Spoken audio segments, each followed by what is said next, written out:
warahmatullahi wabarakatuh.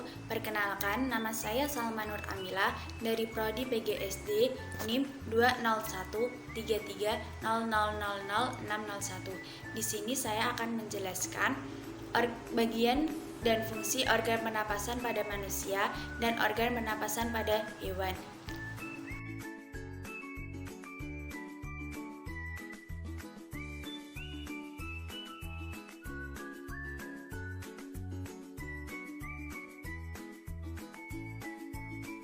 Organ pernapasan pada manusia. Bagian-bagian organ pernapasan pada manusia bisa dilihat dari sini ya. Di sini ada gambarnya. Yang pertama ada rongga hidung yang berfungsi sebagai menyaring udara yang masuk dibantu oleh rambut hidung dan selaput lendir. Yang kedua yaitu faring, berfungsi menyalurkan aliran udara yang masuk ke dalam trakea. Yang ketiga yaitu laring, berfungsi mengandung pita suara untuk menghasilkan suara dalam vokalisasi dan mencegah objek masuk trakea. Yang keempat yaitu trakea, berfungsi menyaring udara dengan bantuan rambut getar. Yang kelima yaitu bronkus, berfungsi sebagai mengalirkan aliran ke paru-paru atau mengambil udara dan diteruskan ke paru-paru.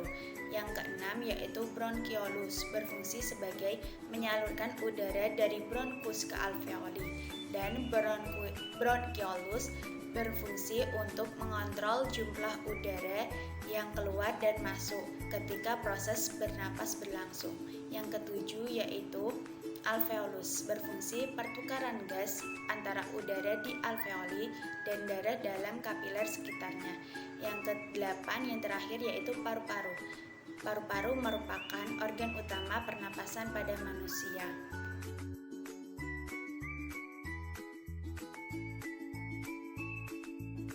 Yang pertama ada cacing. Cacing bernapas menggunakan kulitnya. Kulit cacing berlendir dan selalu basah, yang berfungsi memudahkan penyerapan oksigen dari udara. Yang kedua ada serangga. Saya di sini mencontohkan gambar serangga. Ada di sebelah sini ya gambarnya. Nah, serangga mempunyai satu mulut yang berfungsi tempat masuknya udara. Yang kedua ada kantung udara yang berfungsi sebagai tempat penyimpan udara. Yang ketiga ada trakea yang berfungsi sebagai penghantar oksigen ke sel-sel tubuh. Yang keempat ada spirakel yang berfungsi sebagai jalan keluar dan masuknya udara. Pada intinya, belalang atau serangga ini bernapas menggunakan trakea. Yang ketiga ada ikan. Ikan mempunyai satu mulut yang berfungsi sebagai masuknya air yang mengandung oksigen. Yang kedua ada rigi-rigi insang yang berfungsi sebagai penyaring air saat ikan bernapas. Yang ketiga ada lembaran insang yang berfungsi sebagai mengandung pembuluh darah. Yang keempat ada lengkung insang yang berfungsi sebagai tempat melekatnya lembaran insang. Yang kelima yaitu penutup insang atau bisa disebut juga dengan operculum yang berfungsi sebagai menjaga oksigen agar tidak keluar. Pada intinya, ikan itu bernapas menggunakan insang. Yang keempat ada amfibi. Di sini saya mencontohkan gambar kata. Gambar kata ada di sebelah sini ya. Kata mempunyai satu rongga mulut yang berfungsi sebagai tempat masuknya udara. Yang kedua ada koana. Koana berfungsi sebagai penghubung rongga hidung dan rongga mulut. Yang ketiga ada paru-paru dan kulit. Alat pernapasan pada kata. Maka dari itu, jika kalian perhatikan pada kulit kata, terdapat rongga-rongga seperti pori-pori yang besar. Nah, pori-pori itulah yang digunakan kata dalam bernapas. Kata itu bernapas menggunakan kulit dan paru-paru. Yang kelima ada reptilia. Di sini saya mencontohkan gambar kadal. Kadal ada di sebelah sini ya gambarnya. Oke, kadal itu mempunyai satu lubang hidung yang berfungsi sebagai tempat masuknya udara.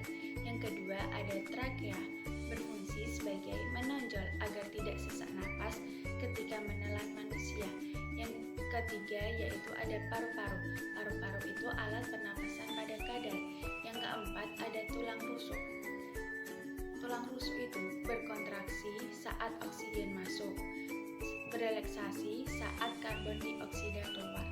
Kadal itu berarti bernapas menggunakan paru-paru. Yang keenam ada burung atau aves.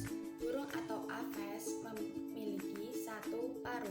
Terdapat lubang hidung yang berfungsi sebagai tempat keluar masuknya udara. Yang kedua ada trakea, merupakan batang tenggorokan. Yang ketiga ada kantong udara anterior, terletak di pangkal leher dan rongga dada. Yang keempat ada kantong udara posterior, terletak di bawah sayap dan rongga perut. Yang kelima ada paru-paru. Paru-paru difungsikan saat burung tidak terbang. Burung itu bernapas menggunakan paru-paru, tetapi memiliki tambahan, yaitu kantong udara atau pundi-pundi organ udara yang berfungsi sebagai tempat menyimpan udara. Saat burung tidak terbang, burung menghirup udara sebanyak-banyaknya. Udara yang dihirup itu kemudian disimpan dalam kantong udara. Saat burung terbang, burung tidak menghirup udara, melainkan mengambil atau dari kantong udara. Yang ketujuh ada mamalia. Mamalia itu ada dua jenis. Yang pertama mamalia darat dan yang kedua yaitu mamalia air. Saya di sini mencontohkan yang mamalia darat. Gambarnya ada di sebelah sini ya. Mamalia darat itu mempunyai satu hidung yang berfungsi untuk tempat keluar masuknya udara atau oksigen. Yang kedua ada faring. Yang ketiga ada trakea atau batang tenggorokan yang menghubungkan faring dengan paru-paru. Yang keempat itu paru-paru. Mamalia darat itu bernapas menggunakan paru-paru. Mamalia darat itu mempunyai alat pernapasan yang terdiri atas hidung, pangkal tenggorok, batang tenggorok, dan paru-paru. Mamalia air, hidungnya dilengkapi dengan katup. Saat mamalia tersebut menyelam, katup akan menutup. Kebalikannya, ketika mamalia tersebut muncul ke permukaan air, katup terbuka. Waktu itulah mamalia air tersebut untuk menghirup oksigen serta mengeluarkan karbon dioksida dan uap air.